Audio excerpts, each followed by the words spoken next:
So these are gonna be shelves and a countertop out of steel. And these holes here, these are 7/16 holes. And these are where all the studs are gonna go.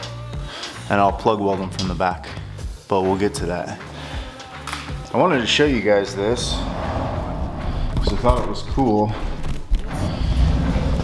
Look at how good this cut is. This is laser cut. I had it laser cut from a local shop. And it's just, I mean, on camera, you can see these little ridges, but I mean, if I can't even feel them. It's such a good, clean cut. I'm starting to think I want a laser cutter. You know what I'm saying? And these are the holes. It's like glassy, smooth, really concentric. You know, I've had stuff laser cut before, but this is, they had just gotten a new laser cutter. And this has got to be some of the nicest cuts I've ever seen. So I'm just going through with a 7/16 bit. These are 7/16 holes, but I'm just gonna run through and make sure there's no burrs or slag in there. I've got to cut a bunch of these studs down to about 1/8 inch long. This is how they come. And usually it's not an issue. You just stick them in the hole and weld behind it. This is going on the nosing of the countertop, and I have to weld it from behind. So I don't have a lot of room back there. I want it to be as flush as possible. I'm just gonna take a cutoff wheel and cut it off right here and hold it in a collet block in the vise.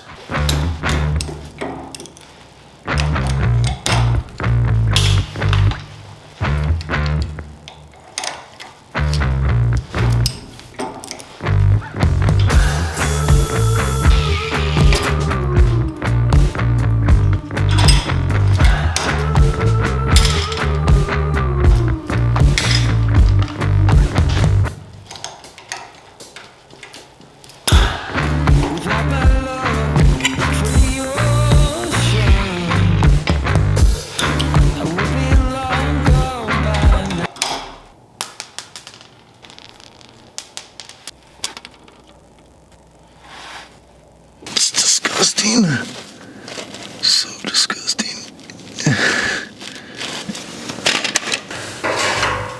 It's really nice when you get good work from somebody else. Seems like a lot of times you gotta fix it. And these guys did a really good job. It's kind of a pretty good deal for me. The only thing that I have to do on these shelves is weld and finish the corners. So that's what we're gonna start with. I told the customer the corner's gonna be shiny and then mill scale everywhere else where you see the grinding, but they were okay with that, so that's what we're gonna do.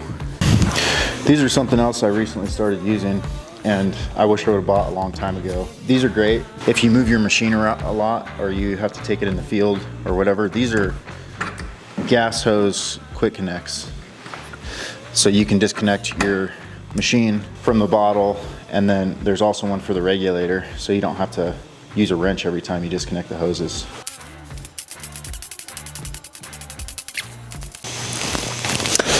Everybody always hates on the building weld with tacks, and it's for a good reason. It's not very strong weld.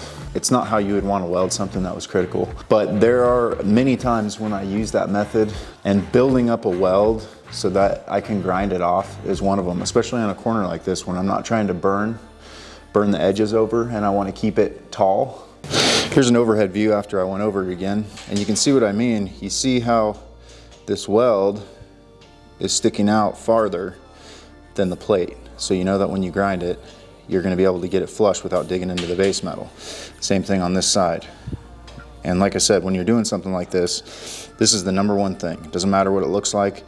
It's better to put a little bit more weld on than to not put enough and have to come back and grind it again.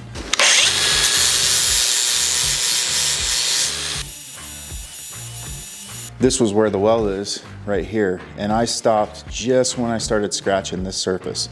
And that's really important if you're trying to keep this plane. And you can't forget that you're gonna have to go a little bit deeper than this in order to get rid of the 40 grit scratches. So pay really close attention to this line, the edge of the weld, when you're grinding. Okay, so you can see now, because we made sure there was enough weld and it was tall enough, this corner almost met perfectly. There's a couple little holes but it's okay because we're gonna round this off anyways. This is dangerous.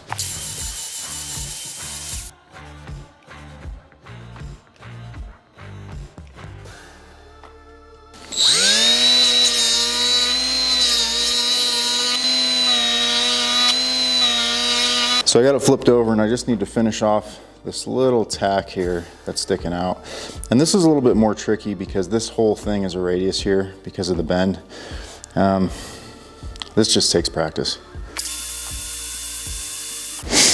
All right, and that's what we end up with.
I'm taking a pretty big risk here and I hope it doesn't bite me. So this gap in here, these spacers are exactly the same height as the hangers that I made that are already in the field. A smart guy would shim them up just a little bit more so that you knew it was bigger and it would slide right onto the hangers. The problem I have with that is this is just a friction fit. It just slides onto the hangers and butts up to the sheetrock and there's nothing holding this on.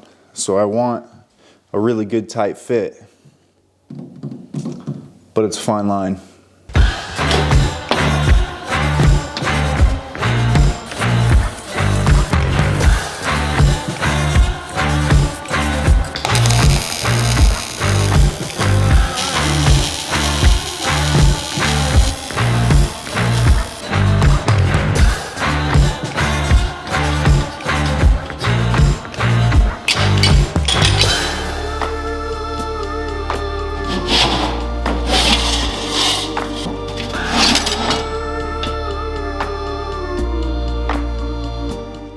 I don't know if you guys can see it, but you see how it kind of bowed? Now, there's a lot of weld, and it's hard to gauge how much something's gonna bow like this. But you know, honestly, when I was bidding this job, I figured these edges being folded up on edge like that, that's gonna be pretty rigid, and it would counter some of the pull from the weld. I'll tell you guys a common misconception with welding too. You know, a lot of guys would say, oh, well, why didn't you clamp it? Well, you guys saw how I had it and it was clamped everywhere. Metal doesn't just pull when you weld it. I mean, it does, and clamping it to a flat surface or putting a lot of clamps on it can mitigate that a little bit, but it's not gonna cure it completely because what actually happens is the metal shrinks. So there are situations in welding where clamps aren't enough, and if it was super critical that this be flat, what you would have to do is something called a preload, and that would be if you were to elevate it here and then clamp it to the table and kind of bend it the other way before you weld it. And then hopefully when you release it with that shrinkage from the weld, it will bounce back to straight. Difficult thing about preloading is it's just a guessing game.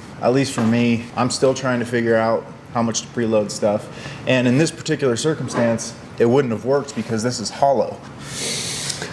So what are we gonna do about it? Well, nothing.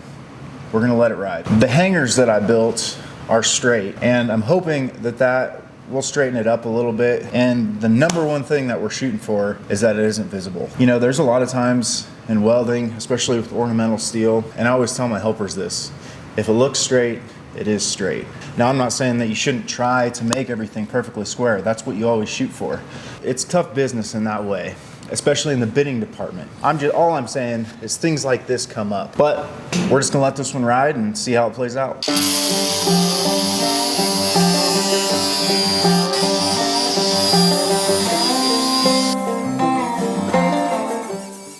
It's better to think of a grinder like a planer than a grinder. And just like milling, since this is rotating this way, I always use this portion on the weld that I'm trying to grind, because that throws sparks out. If you're using this side, that would be climb milling, and it's easy for it to grab and dig into the edge. So I guess what I do is I conventional grind, and I remove a lot of material like this, but then when I get down to the last pass, I use it more like a planer, kind of smooths the edge. This Metabo, this is one of the most powerful 4-inch grinders. Well, they call this one a 5-inch grinder, but it's 13.2 amps, and this thing is a beast. Variable speed. I think I have a link in the description. They're expensive, but they're really nice. Rat tail grinders are the best, in my opinion, for fatigue. Generally, I start this and I lock it on, but holding on to something this size, which fits nicely in your hand, compared to holding on to a lot of grinders are like this and they have a paddle switch.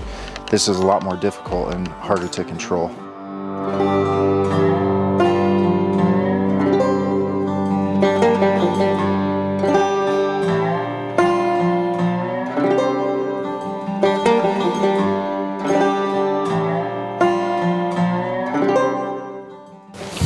Notice the grinding marks are only as wide as the weld. If you got grinding marks out here, you're doing too much work. The weld's only this wide, so that's as wide as your grind marks should be. Now, the way I achieve that is a slight angle with the grinder. And I mean really, really slight, just a little bit slight.